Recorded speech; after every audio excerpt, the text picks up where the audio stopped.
a lot of people have been talking about, guests and even on social media, is what's the government doing? Why don't the government recognise the industry? And I know in the US in particular, unfortunately, things didn't quite go as well as planned. But I believe certainly in the US now, I was talking to Liz just a few weeks ago, and although they probably weren't as successful as they'd hoped, there's definitely now a seat at the table, and there's recognition and an awareness of the industry. And I think what she was saying is it certainly put us in a lot better position than probably what we were before. I was reading one of the articles that you wrote, and which kind of made me think about things in a very different way, where you were saying, look, we're trying to convince the government, but we're not using any kind of hard data to do that. And I suppose it was the first time I changed my mind, because I was very critical about the government and what they'd done, and particularly as what we know about health and fitness and the benefits of it, and the people that are affected being elderly or more elderly and people that are not as fit. And I'm like, well, why don't they just recognize this, and why are they closing us down? But the way you put it was, look, you're just not presenting the information. There's not the peer-reviewed studies that they probably need to see. So maybe we start there, and what's been your involvement, because I know that you've been asked to look at some information, and what do you think we need to do from a data perspective to be taken a lot more seriously by the governments around the world? Okay, that's a great place to start. So what we discovered during the pandemic was that there was very little common knowledge about the industry. So at the height of the pandemic, the government were obviously keen to do anything they could to help the population through this dreadful virus. So one of the questions they asked was, of the 10.4 million fitness members, are those 10.4 million members fitter and healthier than the rest of the population because they've got a gym membership? Oh, that's quite difficult to prove. Okay, well, the vast majority of people who are really affected by COVID are people over 65. What percentage of the people of the 10.4 million members are over 65? Well, we don't actually collect that information, and I'm not sure who else does. And so all their questions revolved around areas of common knowledge that we don't hold. And so that made me thinking, wow, after 3 decades of collecting more data more often than anyone else across this incredible ever-changing supply side of the 7,000 sites that do fitness, and then all the geodemographic demand for fitness across the UK, the government then starts to ask questions that we had no answers to. So what we need to do as an industry is actually start collecting more information. Now, one of the things that the government highlighted was the connected fitness industry basically provide loads of information. So we know that there were over 1 billion workouts just logged on the top 3 fitness channels on YouTube last year. It's estimated that the total number of workouts on YouTube, TikTok, and Facebook and Amazon totaled over 10 billion last year. Now, of those millions and billions of workouts that are going on, you also have organizations, dare I say it, like Peloton. And Peloton are quite open about the number of exercise events per month on average taken by their members. And it went to over 20 during the pandemic. So the government say, how many exercise events per month are happening across the 10.4 million members that have got direct debits? And of course, we don't know, because it's, as Dr. Paul would say, it's one of the questions that people don't want to give the answers to. So I think that the industry has to declare, okay, we're not having as many exercise events, but this is our starting point. And we have to be honest, what the starting point is probably lower than what we think it should be. And one of the phrases I have is that whatever you think the incidence of fitness activity has been, it's lower than that. Because we all just quite naturally think that we've been to the gym or we've done more exercise than we really have. And we kid ourselves at that. And so with connected fitness, you can't kid yourself. The other thing with connected fitness is the high level of renewal subscription each month. Again, the new CEO at Peloton claims it's 99%. And again, how do we work that out? And there is no common way of working that out. So again, the industry has to declare a common knowledge way of working that out and sharing this information. There we are.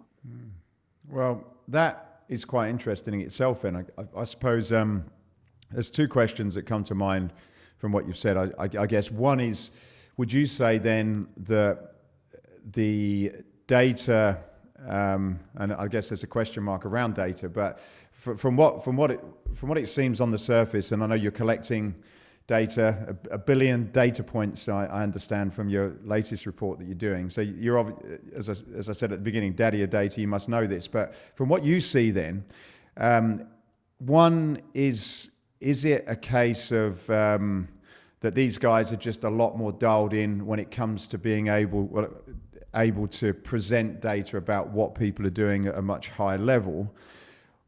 Do you think that the connected fitness at home are actually just more effective at getting people to be engaged and work out more than they would be to go to a fitness club or something else? You know, what's your thoughts on that? Because it seems from what you're saying that actually, look, you know, the people that are staying at home doing Peloton are there's a lot more of them and they're a lot more active than people going to fitness clubs, and maybe that's what we should be thinking about. Well, if we go back a few years, one famous entrepreneur in the fitness industry, I presented some geodemographic data to them, and the managing director said to me, "David, I'm not interested in that." He said, "What you don't realize is I have their bank details." And we have to remember that originally the industry was growing so fast. People were able to open clubs, and people signed up, and we didn't really collect a lot more information on the individuals. And I think it's true to say that there are a few very good operators that do collect more information, but then it's a case of what do you do with it? So, well, I keep one of the clubs that I belong to, I get a text when there's no hot water, but I don't get a text when there's only one bike left on a Friday at 5 o'clock in the spinning room. Yeah. So I think that we have to get more connected with our fitness and the equipment in the traditional gyms. It seems as though I guess it's probably not been as important. Like, data's been nice and it's been useful, and you could put different arguments about it. But I suppose coming out of the pandemic and And, suddenly when your business is being closed down, being able to have access to good data to make an argument that you shouldn't be closed down suddenly becomes a lot more important, I would say. Well, I'm certain of that. So I guess it's a problem that wasn't recognized. Now it is. And then on top of that, you've kind of got this new part of the industry that wasn't there 2 or 3 years ago to the same scale. I tell this story a lot, but I went to ISPO right before the pandemic, which is the big consumer show in Germany, in Munich. And the guys on the booths there were just, they're on the verge of sort of crying into their hands because the whole home fitness sector was just just caving in. Nobody was buying home fitness. Kettler, which was a huge brand, they were sort of closing and reopening again, and biggest home fitness brand in Europe, and that was pretty much the scene across everybody else. It had become just an old industry, and then suddenly overnight, anybody that had a set of dumbbells to sell into the home suddenly selling them for a fortune. So you've got this sort of new industry that's come out that has evolved, with the connected part, where suddenly you've got all this information and data. You've got the fitness industry that needs this information, and they didn't really think they needed it before.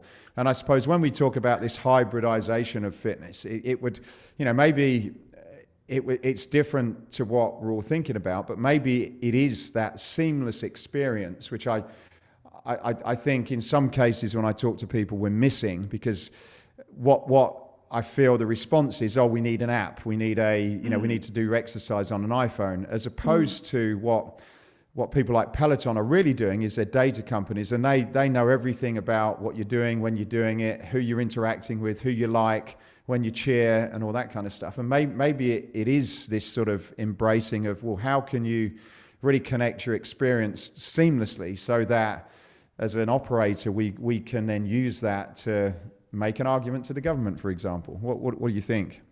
Sure. And I think that I think that we should also think about the generational link here. So the people that are using most of the connected fitness are the Gen Zs. But what's interesting, of course, is that the Gen Zs are the people that have got the guilty secrets of ordering more takeaway deliveries than they go to the gym. And a quarter of people splurge on takeaways and food deliveries now more than they did before the pandemic. Now, are they also going to the gym or doing other activities to work those pounds off that they're putting on? And the other thing to think on that is, in the UK alone, all the people who are trying to encourage you to have takeaway deliveries are spending around $500 million just promotional money. So, they all send you, £20 off next delivery or 20% off next delivery, to encourage you like crazy.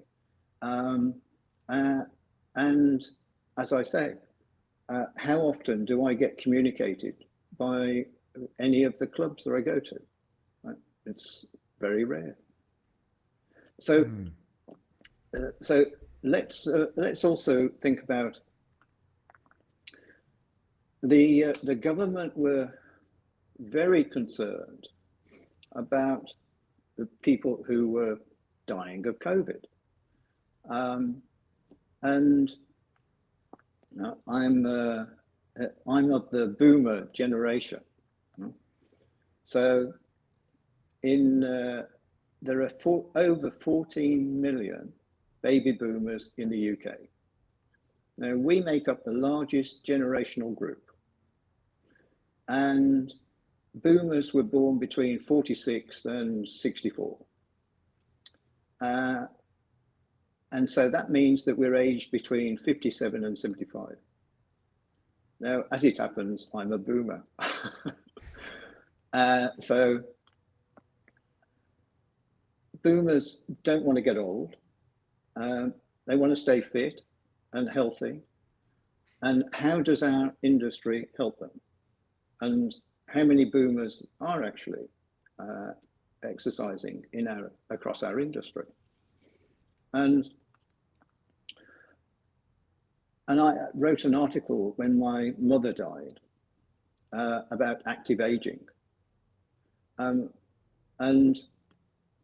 some people wondered whether I should actually say that the industry is ageism, suffers from ageism. And I thought, yeah, I should, because I actually come across it on a regular basis. Okay, you know, I go to an indoor cycling studio. They don't necessarily know that I qualified as an instructor 25 years ago. Okay, you know, but even so, there are ways in which one can present the question, have you cycled before, to an older person? And my mother died not of COVID, but she died during the pandemic, and she came from what's known as the greatest generation. So after baby boomers, you have the silent generation. Silent generation are the wealthiest generation that the world has ever known. Well, they've all got properties. You know, I mean, it's amazing. And yet, how many of those are members? But if you go to the greatest generation, then my mum was born in 1923. And the older she got, the more interested in keeping healthy and active. So nothing to do with the fact that I was in the business, but she wanted to continue with this healthy movement. Now, how many, I think, let me just go back a second. I think that our industry could actually double in size if we just simply started to cater for the older generation. That's exactly what the government would love us to do.